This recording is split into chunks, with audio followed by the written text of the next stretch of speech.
Hey guys, here is your introduction to World Series. Okay, so we've done sequence and now we're going to do World Series. So if you remember our sequence, we started with something like this, and I would define for you the sort of the A term, the A sub n term.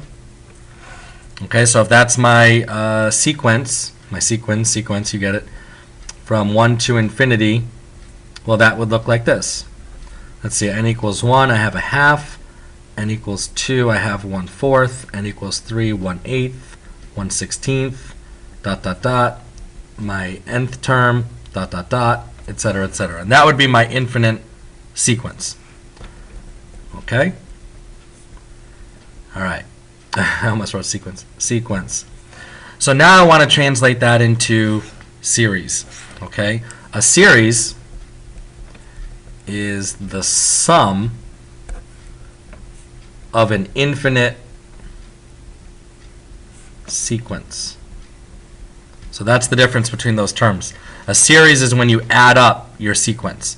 Okay? So now you could do a partial sum, like you could just say, oh, give me the first, 2 terms, and you would just add those 2 up. So if I did that, well, first of all, let's start with the 1. So if S is my sum, then my first sum would be just a half, right? That would just literally be the first term. If I wanted the sum of the first 2 terms in the sequence, well, that would be 1/2 plus 1/4, which is 3/4. Okay, so we're starting out. We're getting our series. Our third term in the series would be the 1/2 plus the 1/4 plus the 1/8, which is 7/8. And let's do one more. Our fourth one would be 1/4, 1/2, 1/4, 1/8, 1/16. So basically all the same terms plus another 16th, which ends up being 15/16. So these are partial sums. This is just 1 term, 2 terms, 3 terms, and 4 terms from my sequence, and I generate a series based on that. Okay. If I were to keep going, obviously I'd like to, it'd be nice to kind of know what the total sum would be if possible. Okay, so that's kind of what I want to show you so far today. Is this going to actually converge? Well, hopefully you realize that our sequence is going to converge for sure. Right, as n goes to infinity, this just goes to 0.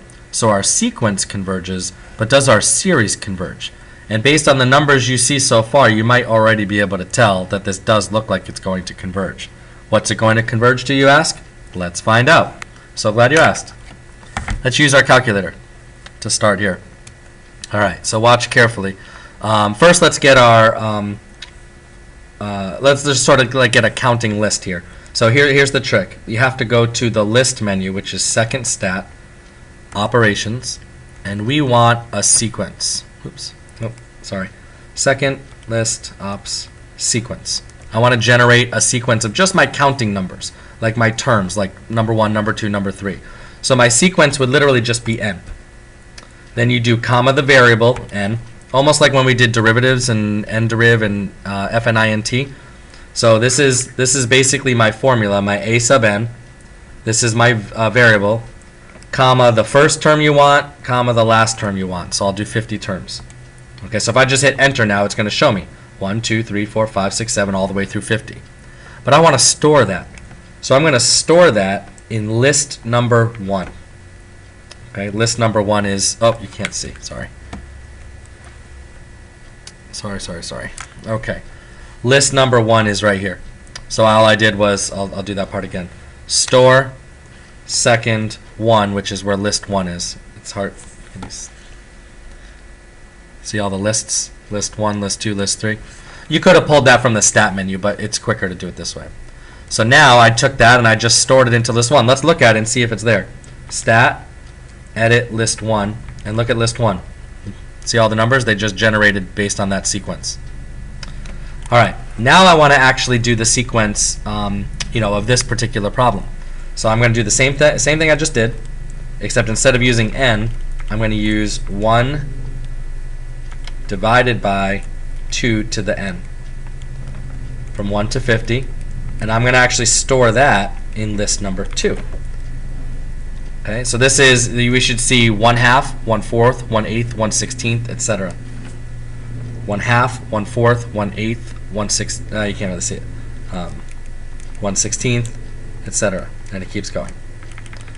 Okay, and now I store that in list 2, so we can look at it in list 2. Stat, edit, look at list 2, 1/2, 1/4, 1/8, 16th, 32nd, 64th, etc., etc., etc. And actually, you can see pretty quickly if I keep going. Look at the numbers. They're so small. They're pretty much going to 0. Okay, this is 5 times 10 to the negative 10th. So 0.00000, lots of zeros, 5, and that's going to clearly be going to 0. Okay, so there is my sequence. I have my counter and I have my sequence. Now I want to do my series. Here's the trick for series.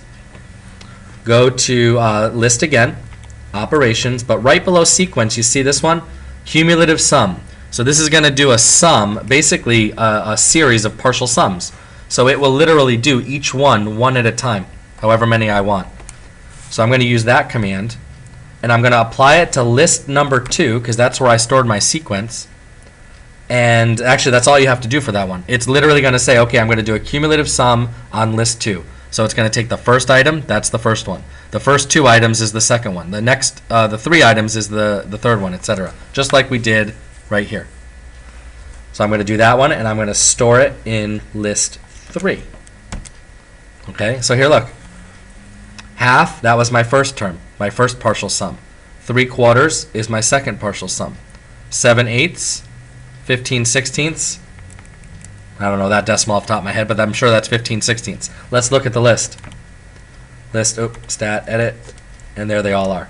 So there's my series of partial sums here, all the way through 50 terms. And look at that number. Look what it's doing.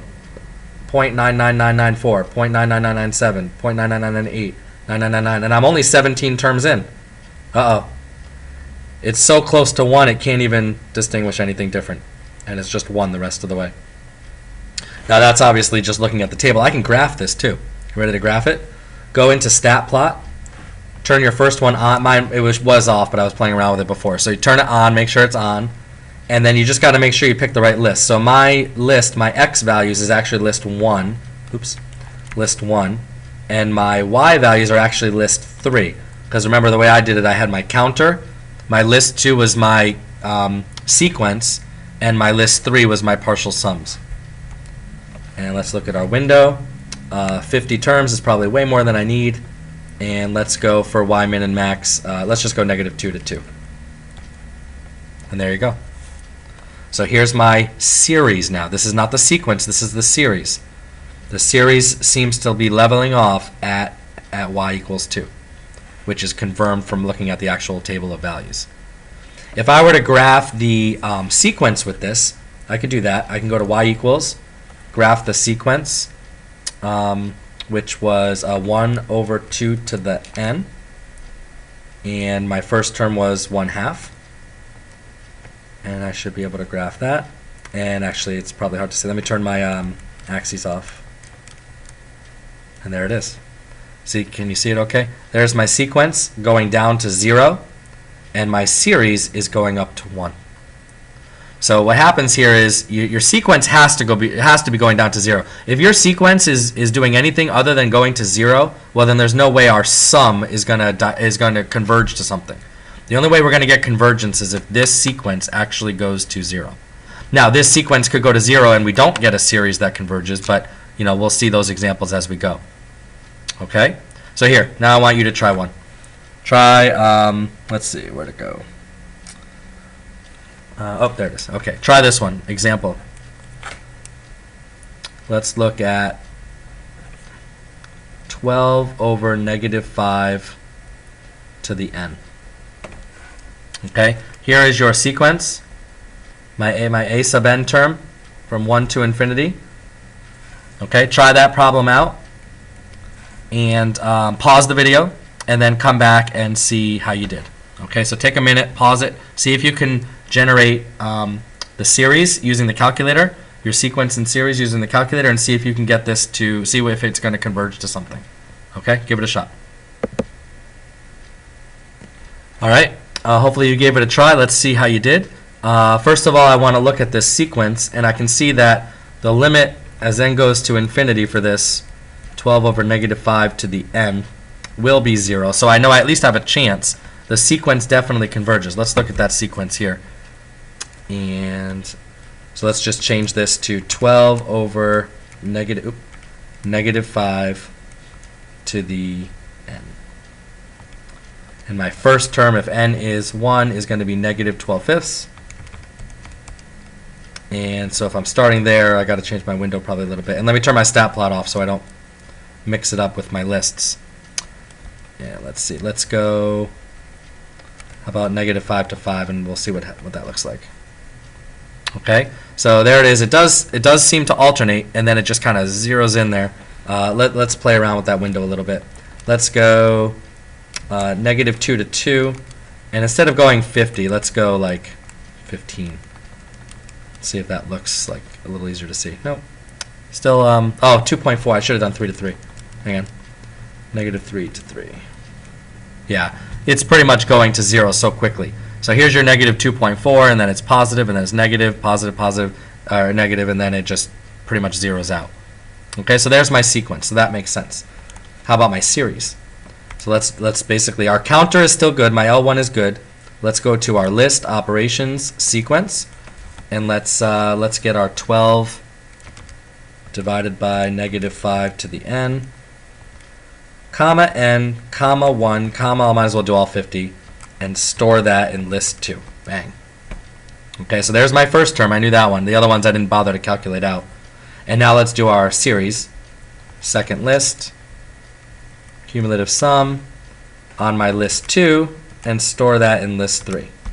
And there's my sum, which I would expect. So 2.4 plus 4.48 is negative 1.92. So I can quickly check to see that the first couple terms make sense. And now let's look at that picture. Oh, I gotta turn my stat plot on. Stat plot on. And L1, yep, those are my x's, those are my y's. And there it is down here. You see it? See that? Now let's see what value that actually is, because I turned my axes off. So I'm going to lose my sequence a little bit. I can't really see it that well, but it looks like it's going to negative 2. So the series from 1 to infinity of negative 5 to the n appears to be 2. Negative 2. Sorry, negative 2. Okay, let's check our table, our lists, and see if that makes sense. Sorry, stat, edit. Here we go. So here's my sequence. Let's just look at the sequence first. Going down looks like pretty quickly getting close to 0. I mean, you can see, look at those numbers. This is 1 times 10 to the negative 13, and I'm only on the 20th term. Okay, and you already can see the series on the side here, starting at 1. Oops. Negative 2.4, there's my first term. Then I added a little bit, then I took away a little bit, then I added a little bit, then I took away a little bit less, added a little bit less, and then bang. Look at that. By the 6th term, the calculator can't even distinguish, and I'm getting negative 2. Oh, actually, look down here. See that? That's kind of funny. There must be one digit way out here that's not a 9. And it just keeps, oh, here we go. Now by the 20th term, it can't even do it down here. Okay? And that's the basic idea for how the sequence, concept translates into the series concept. Okay? This should at least give you a basic fundamental idea. Please play around with the calculator a little bit. Make sure you can do these kinds of problems. If you want to look at the first couple of problems from this section, I believe, let's say, I don't know, like 3 through 7. I think I pulled, this one's from the book, on page 756. It can't hurt. But I'll probably make another video and kind of extend this and see how far we can get. Okay? Let me know if you have any questions. I will talk to you guys later. See ya.